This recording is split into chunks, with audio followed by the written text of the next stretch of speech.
When we picture the Battle of the Little Bighorn, we see a doomed cavalry commander making a final stand on a dusty hill in Montana. Yet the forces that actually sealed his fate originated in a smoke-filled political parlor in Washington, D.C. George Armstrong Custer was a fiercely partisan, conservative Democrat.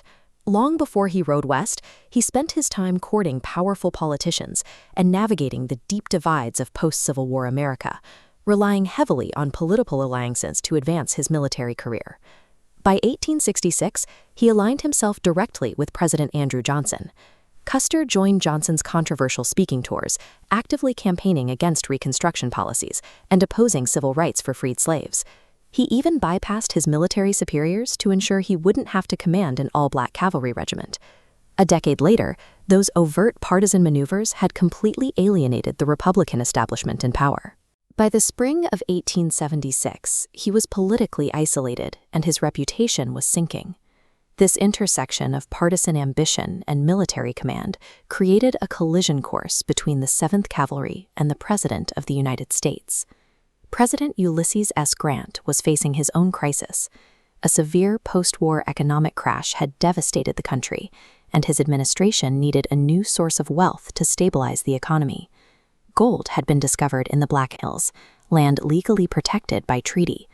Without a lawful justification to seize the territory, Grant's administration convened a secret White House cabal to illegally provoke a war that would force the Native Americans out. This map shows the mechanics of their trap. The government issued an impossible winter ultimatum, demanding that all tribes return to designated agencies by January 31st. When the harsh winter weather made travel physically impossible, the tribes were automatically labeled hostile. Sitting Bull and his band, who had remained off the reservations in the unceded hunting grounds, became the primary targets of this manufactured military campaign. The soldiers of the 7th Cavalry rode west as pawns in a war engineered entirely for economic and political gain. Just weeks before the campaign was scheduled to begin, Custer traveled to Washington to testify before a Democrat-controlled congressional committee. He eagerly provided evidence exposing massive corruption inside Grant's War Department. This flowchart tracks the Belknap scandal. Secretary Belknap took kickbacks for granting monopolies at trading posts. This forced the cavalry to use defective, jamming breechloaders, while simultaneously selling state-of-the-art repeating rifles to the Lakota and Cheyenne. In his rush to score political points against the Republican administration, Custer had inadvertently outlined the exact corruption scheme that would provide superior firepower to the warriors waiting for him in Montana. Custer's testimony also implicated the president's own brother. Grant was furious. In direct retaliation, he blocked Custer from returning to his regiment and ordered him stripped of his command over the Dakota Column. It took frantic last-minute appeals from senior commanders, including General Philip Sheridan and General Alfred Terry, to convince President Grant to relent. They barely managed to secure permission for a publicly humiliated Custer to join the expedition.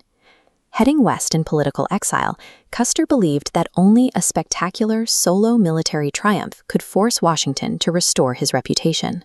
At the Little Bighorn, the decision to split his command and attack without reinforcements prioritized a swift, solo victory over traditional military caution, a choice driven by a career that could only be saved by a miracle.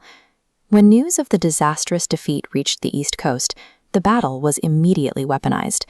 Democrats blamed Republican corruption and failed Indian policies, while Republicans pointed to Custer's insubordination and recklessness. Watching from the sidelines was Elizabeth Libbie Custer. Widowed at 34, she recognized that her husband's legacy was on the brink of total political ruin. She engineered a brilliant public relations strategy.